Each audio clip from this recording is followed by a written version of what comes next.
Welcome back. In this lecture, we'll compare technical analysis with fundamental analysis.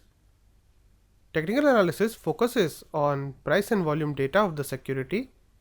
On the other hand, fundamental analysis encompasses financial and economic analysis as well as different types of trends like political trends and societal trends.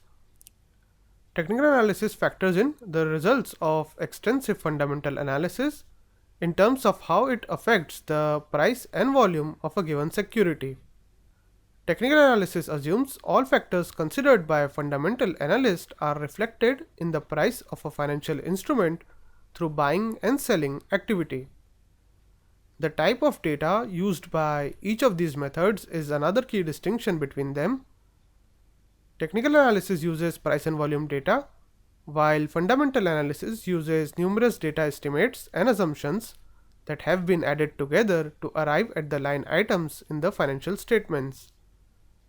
Since technical analysis uses only price and volume data, and there are no assumptions or vagueness about the data and its interpretation, hence technical analysis uses more objective data to make decisions about future price movements.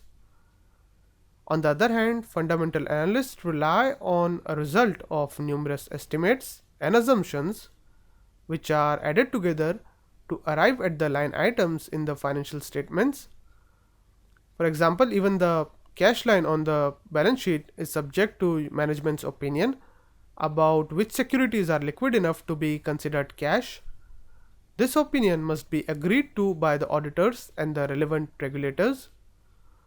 Also, financial statements are subject to restatements because of changes in accounting assumptions and in extreme cases due to fraud.